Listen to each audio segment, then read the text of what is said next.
तो शरीर के लिए भी समय थोड़ा दो। अगर नहीं दोगे तो शरीर अचानक टाइम मांगेगा। जिस समय धीरू भाई अंबानी 3 वर्ष तक विदेश के हॉस्पिटल में भर्ती रहे, दुख के साथ उन्होंने अपने बेटे मुकेश अंबानी से कहा कि बेटा, अगर 1 घंटे कठोर श्रम रोज में कर लेता तो ये 3 साल एकदम हमको यहाँ लेटना नहीं पड़ता और बिजनेस भी करता रहता।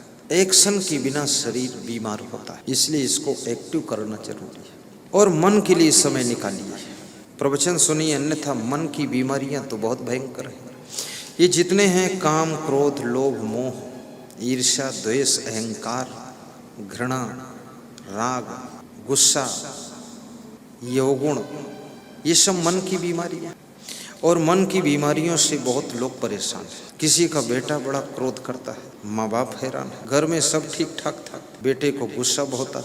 किसी की बेटी बहुत गर्म दिमाग की है, जरा सा कुछ समझा दे माँ बाप तो एकदम तूफान मचा देती है। और किसी की बहू हिटलर की नानी है, पूरा माइंड में आग भरी। सासू अगर कुछ बोल दे तो गंगम कूद जाए।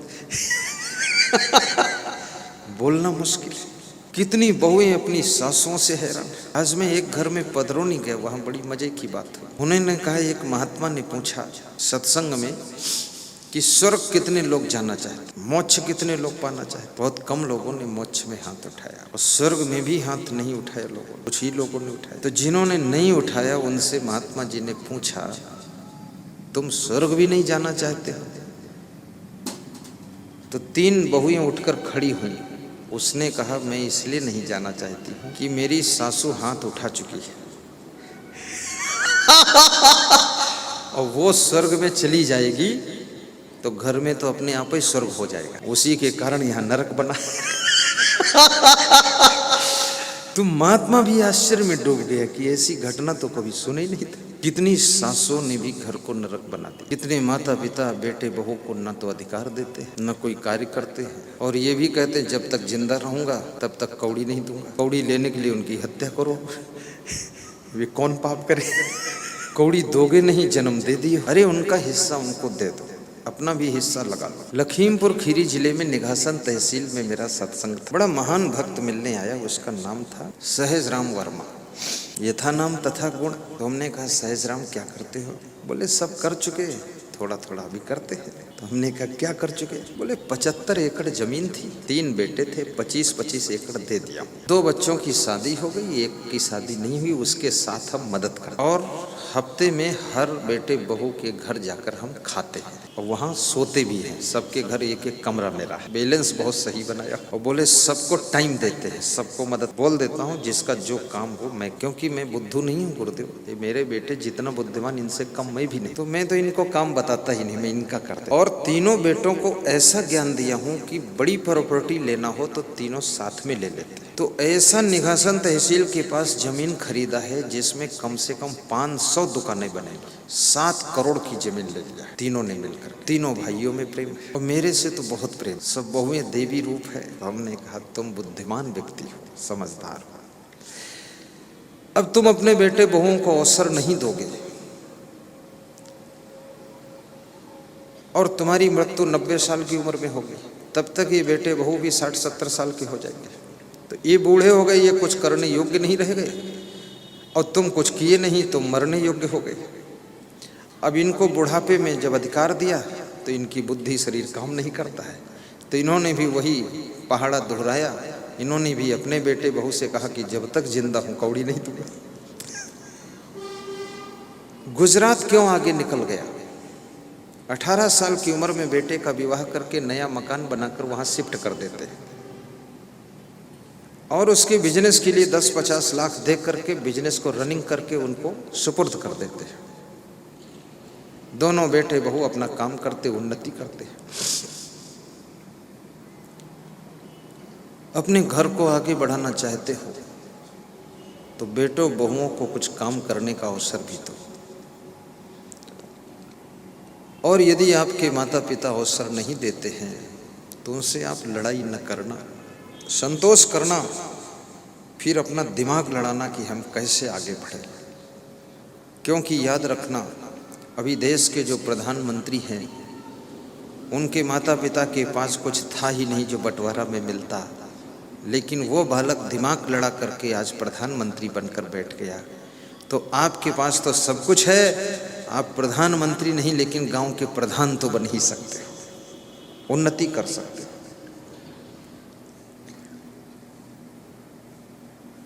अगर झगड़े में उलझ गए, उलझन में पड़ गए, डिस्टर्ब हो गए तो कुछ नहीं कर पाओगे। तो शिव जी पार्वती के बीच में संवाद हो रहा है और ये संवाद पार्वती जी प्रश्न पूछ रही है। शिव जी बहुत बुद्धिमान थे, बहुत ज्ञानी थे। शिव जी साधारण नहीं थे। इसलिए पार्वती कहती हैं जन्म जन्म मेरे पति आप ही बने। क्यों कहती है? शिव जी बड़े संतोषी भी थे, ज़्यादा पेंट वेंट कुछ नहीं पहनते थे, ना पाजामा ना कुर्ता ना पतलून, टेलर का काम ही नहीं। यूँ तो लपेट लेते थे गले में सांपों की माला, कोई ज़्यादा उनसे बकवास करे एक सांप उसकी तरफ फेंक देते थे, कान में बिच्छू की कुंडल और डमरू। यानी डमरू रखना ही बहुत कठिन है। अभी आपको डमरू में दे दूं, तुम 1 घंटे डमरू हाथ में पकड़कर चल नहीं सकते, तुम्हें शर्म लगेगी। और शिव जी डमरू बजाकर डांस भी कर देते थे, नाचते भी थे और त्रिशूल रखते थे। शिव जी को इसलिए भोला बाबा कहा गया है। भोला भी थे, पति को भोला भाला भी होना चाहिए। शिव पुराण तो पूरी पढ़ा, लेकिन भोला है ही नहीं, वो बम भोला पूरा मूर्ख। भोले भाले भी बनो, सीधे सरल भी बनो। राम कथा पढ़ो तो राम जी कितने सरल भी थे। सरलता भी रखो, नम्रता भी हो। और शिव जी को आत्मज्ञान भी था। स्कंद पुराण जिन्होंने पढ़ा होगा उन्होंने जानते होंगे कि शिव जी को कितना ज्ञान था। स्कंद पुराण में पूरी प्रश्नावली है। गुरु गीता में पार्वती जी पूछती हैं कि तीर्थ में स्नान न करें और तीर्थ का फल मिल सकता है क्या? ऐसा प्रश्न है। फिर पूछा तीर्थों से भी बड़ा कोई तीर्थ है क्या? फिर पूछती हैं गुरु कैसा होना चाहिए? फिर पूछती हैं धर्म गुरु के क्या लक्षण होते, सदगुरु के क्या लक्षण हैं, परम गुरु के क्या लक्षण हैं, सामान्य गुरु के क्या लक्षण हैं। इतनी बात आपसे आपकी पत्नी पूछ ले तो तुम कहोगे तुम बवाल बनाते ही हम ये झंझटबाजी। इतने प्रश्न वो पूछती थी। फिर ये भी पूछती हैं पार्वती जी कि अगर गुरु बिगड़ गया हो तो क्या करना चाहिए, दूसरा गुरु बना सकते कि नहीं? उसका भी उत्तर शिव जी ने दिया है।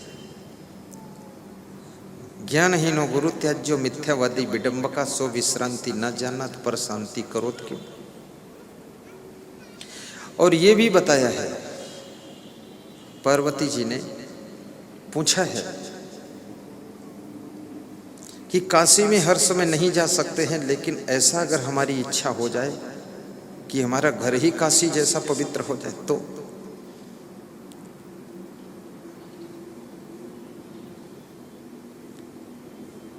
गुरु निवासस्य काशी, कहते हैं जहां एक बार कोई महान संत निवास कर ले वो काशी जैसा पवित्र हो जाता है।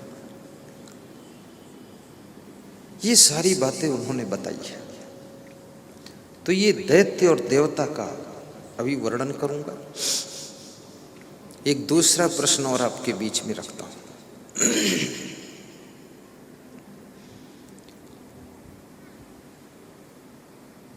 महात्मा विदुर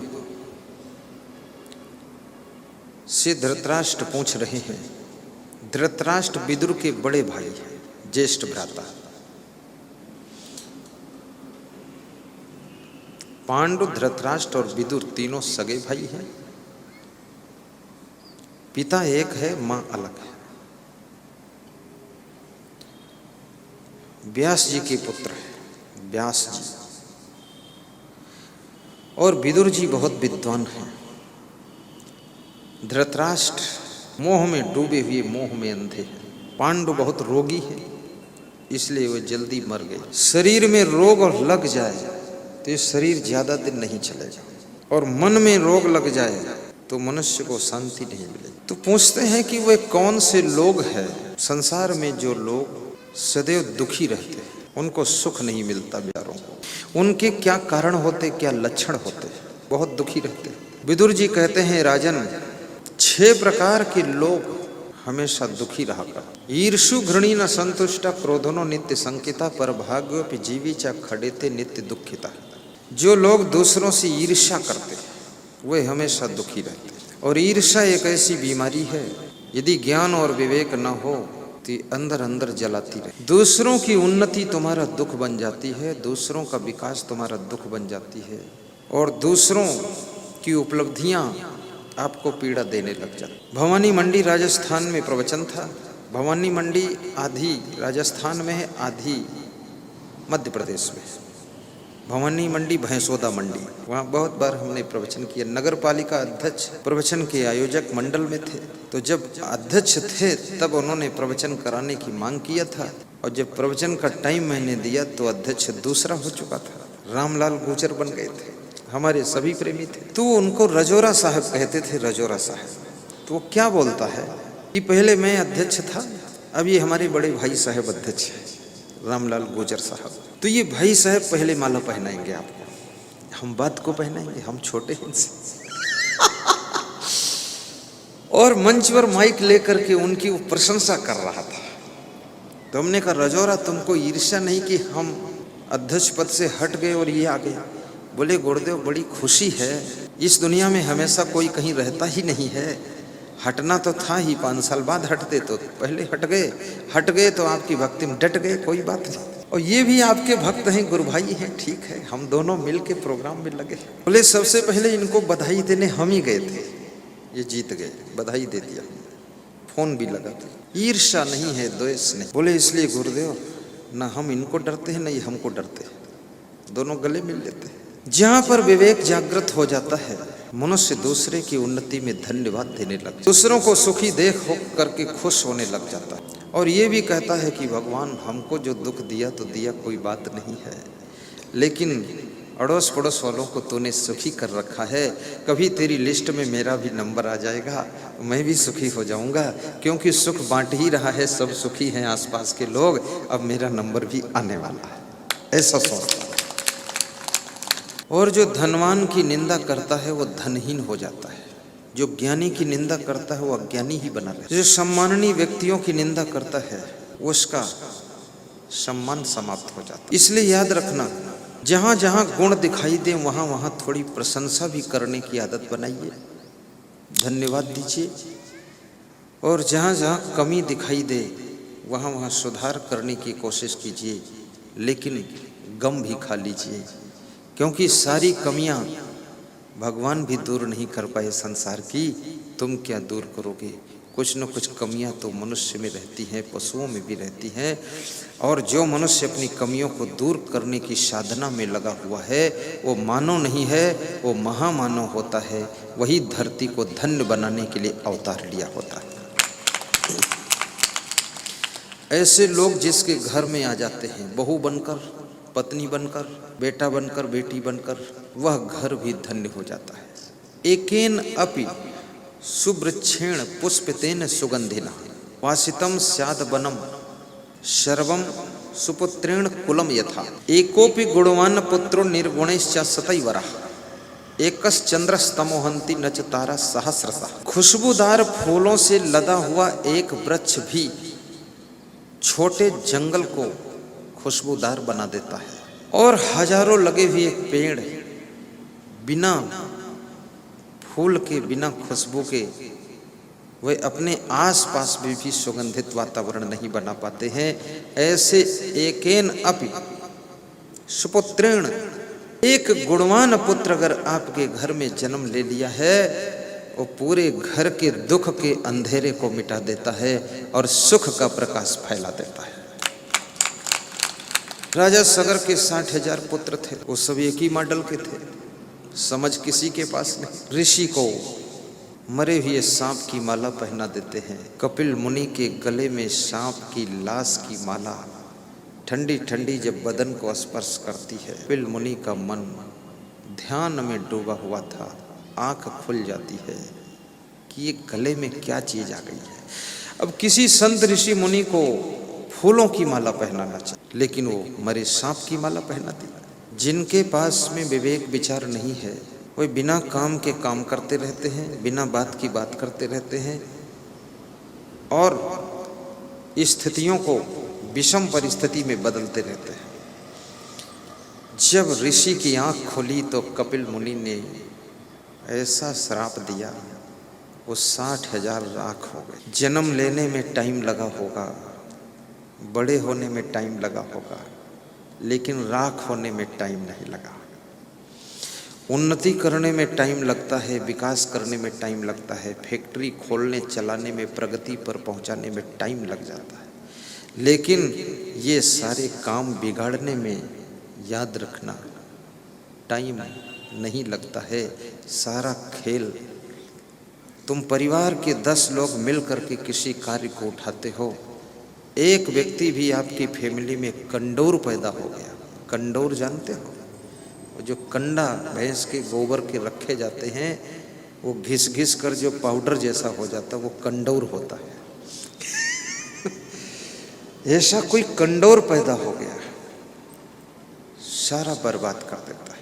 खेल बनाने में पीढ़ियां खप जाती हैं और खेल बिगाड़ने में केवल महीना भर ही लगता। एक छोटा सा बालक लखनऊ में कह रहा था कि मेरे घर में इस समय उलझन चल रही है। बोले मैं सत्संग सुनता हूँ आपका टीवी में। तो हमने कहा क्या उलझन? बोले लड़ाई हो रही है, देवरानी जेठानी, सास बहू और भाई भाई, कुछ बंटवारा टाइप से। तो बोला मैं घर में जाकर बोल के आया हूँ कि इस घर को टूटने में कहीं मेरा सहयोग ना हो, इसलिए मैं बोल दिया हूँ कि मेरी जमीन का हिस्सा भी तुम लोग ले लेना, लेकिन घर को टूटने मत देना। मैं किसी तरह कमा कर खा लूँगा, पर घर जुड़ा रहे, संगठन बिगड़े ना, एक खेल बना है तो चलता रहे। बोले गुरुदेव इस बात से इतना प्रभाव पड़ा है कि एक सप्ताह बाद वहाँ से फोन आया है कि सब शांत हो गए हैं और व्यवस्था फिर से चालू हो गई। घर में एक व्यक्ति भी यदि समझदारी से काम ले तो संगठन को जोड़ कर रख सकते। जितनी बुद्धिमान महिलाएं होती हैं वे गम खा लेती है अपने पति की। बुद्धिमान पति अपनी पत्नी की गम खा, क्योंकि वे जानते हैं ये घर की बात है, घर में गम खा लेने से कोई भी छोटा बड़ा नहीं होता। अगर घर का सिस्टम बिगड़ गया। लखनऊ 4 बाग स्टेशन पर एक महिला, मैं जा रहा था सत्संग करने के लिए भोपाल राष्ट्रपति के प्रोग्राम में, वहाँ निमंत्रण था। तो बोली कि हमारे पति ने तो घर बेच दिया और भाग गया कहीं, पहचान भी मुझसे नहीं कोई, ऐसे भागती चली आ रही। तो हमने कहा कि तो कोई बात नहीं। बोले बात क्यों नहीं, रहे कहाँ? तो हमने कहा कोई समझा सकता नहीं है। बोले तो आप तो संत हो, समझाओ। तो हमने कहा पति है कहाँ जिसको समझाऊं? बोले पति की गलती नहीं, गलती सब मेरी ही है, मुझे समझा दो। तो हमने कहा तुम समझोगी भी नहीं। फिर थोड़ी देर बात बोली कि मोदी भी बहुत बेवकूफ है। तो हमने कहा क्या बात? अरे बोले 2000 का नोट चला दिया, अब मेरे खाते में 1900 है, वो रुपये नहीं निकल रहा उसमें से। हाँ, तो हमने कहा ये भी लफड़ा है। तो हमारे साथ कुछ पुलिस के लोग खड़े थे, डीआईजी के मुख्यालय से मैं आया था, उनके स्टेनो थे। उन्होंने कहा तुम हटो उधर, माता जी बात मत करो, हम लोगों को मिलने दो गुरुजी से। अब इस तरह का खेल अपने घर का बिगाड़ा है उन्होंने। अब सड़क पर खड़ी, घर में थोड़ा सह लेते। सहनशीलता बहुत बड़ी तपस्या है। आखिर ये शरीर को कहीं न कहीं तो निभाना पड़ेगा। जिस प्लेटफार्म पर तुम जमे हुए हो, ये मत सोचना ये प्लेटफार्म छोड़कर दूसरा कोई अच्छा प्लेटफार्म मिल जाएगा।